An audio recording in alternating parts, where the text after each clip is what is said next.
So we're out here at Harlan Ranch, Clovis, California, and we're going to install some Norris isolation valves, also flush valves is what they're called, and then flush this unit. It's existing, our R75LS, and so we'll get that going.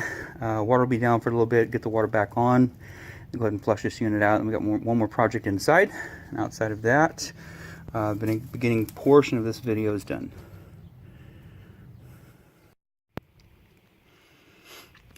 So we're still out at Harlan Ranch in Clovis, California, and the first part of this video showed the existing piping that was in there. No flush valve kit. You know, you could certainly flush it. You just need to take all the piping apart, put some adapters on, and flush it straight through every time you flush the unit. So what's nice about this kit is you simply have a shut-off valve for the hot and the cold. This prevents the water from going in the unit, prevents the water from going out of the unit. And then they've got two valves here.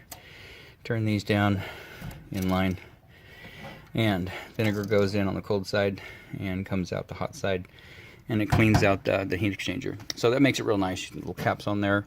Additionally, you have a little screen you need to clean out once a year as well. Drop that in the vinegar, and then obviously, well, obvious to me, while that's in place, while you're flushing it, that vinegar will clean that up. As you can see, this screen has quite a bit of rust.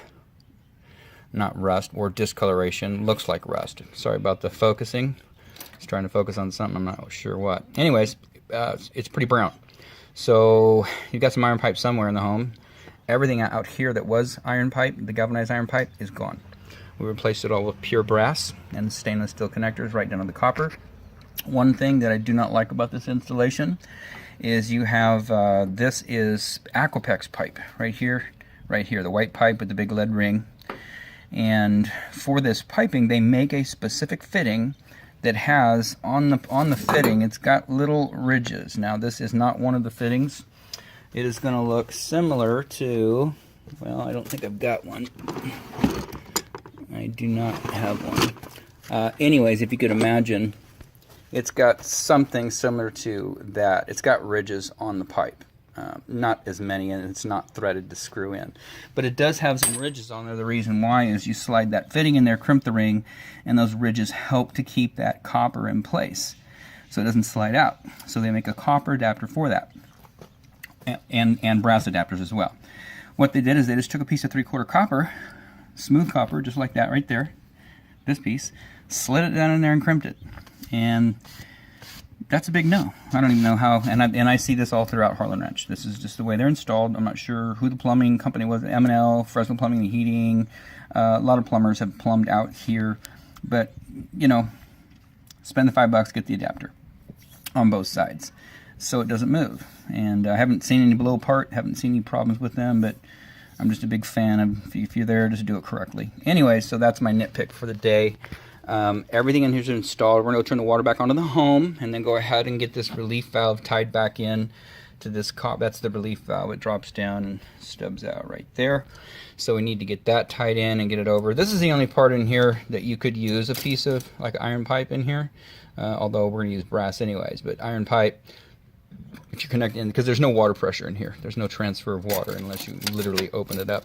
So anyways, that's the second part of the video with the isolation valves installed. We're going to go ahead and flush it. We'll take a video of that as we're doing it, and then we'll take another video when we're done. Go. Okay, so we're in Clovis, California, and we just finished installing a Norris isolation valve kit, or a flush valve kit. Previously it was just tied in straight with supplies. All of these old piping, you can see the corrosion in there. And then of course the galvanized iron piping, never use that stuff. It just corrodes, it's bad, gets into the house, all the plumbing. Anyways, it's all out. Solid copper down here, flexible supplies, isolation kit, brass nipples. What we're gonna do, typically when you come out here to work on it, your unit's gonna be plugged in and gas is gonna be on. So when you get ready to flush it, go ahead and unplug it, number one. Turn this gas valve off, and then come up over here in work when this is actually running. These two valves, this cold one here and this hot one down here, they will be straight up and down. And so what we've done is shut them off. This valve shuts off the cold water flow to the unit, and this valve shuts off the hot water coming out of the unit to the house. To flush it, both of these, the ones on the side, the blue and the red, need to be off or perpendicular. Then these valves, which are up here, these little tiny ones, this is where you flush the unit. Normally they're in the up position and they got a little cap that caps it off. You're going to go ahead and take the caps off first. Take both these caps off, point both of these down, and then hook up these hoses. I like the blue and the red. You feel free to get a black pair, but if you got blue and a red, it's easy. Blue goes to the blue side, goes down to the bucket, and hooks up to the top of the pump. The red comes from the red side. It goes down there and just sits in there. So what's going to happen when you turn this pump on, it's going to pull the vinegar through the pump.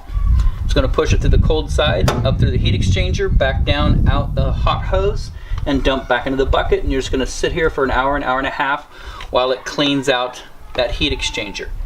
So first thing we're going to do is go ahead and make sure these are on. Go ahead and get this plugged in. Gas is off, power is off. We've already flushed this for about an hour and 15 minutes, but just for the purposes of showing you what to do, just plug it in, and you can hear that pump running, and you can see the vinegar going. So we started this process at 9:15. It is now 10:10, so we're almost done with this procedure. What we're going to do when we get done is we're going to go ahead and shut this pump down. We're going to close off the cold side, open the cold water back up.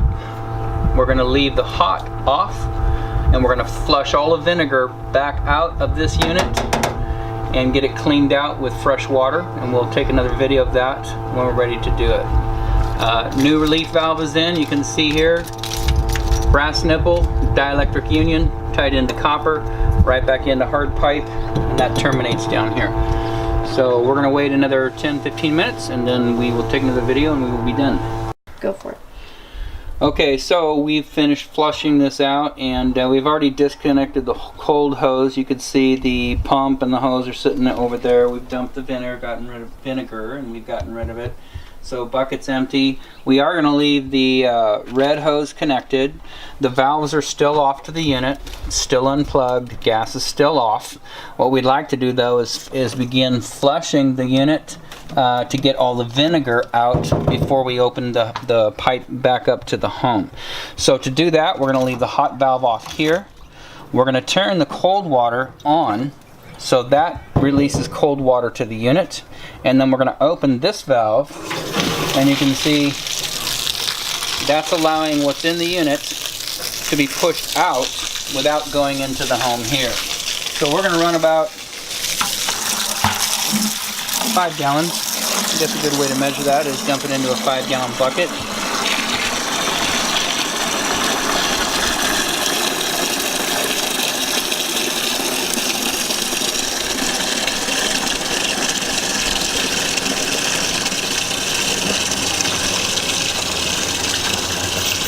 And then when we're done, we're going to go ahead and shut that back down, cap off the hot side, and get the hot water turned on to the home.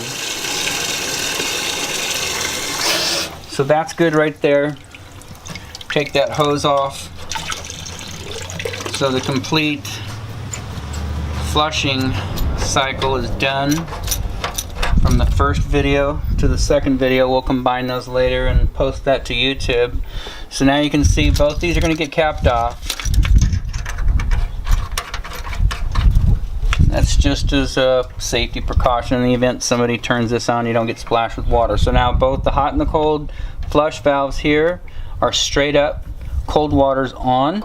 We're going to turn the hot water on, and now the water's going to go into the home. Go ahead and get this plugged in wherever it's at. Now you might have in the box a switch, or you might have outside of the box on the wall, you might have a big cover plate, and open it up and there's a switch there, either a rocker type switch or just a regular flip switch there. Whatever it is, power needs to go off to the unit. Turn the gas back on. Once the gas is on, then you should be able to fire this unit up. So let's take it for a test drive, see if it's going to work correctly.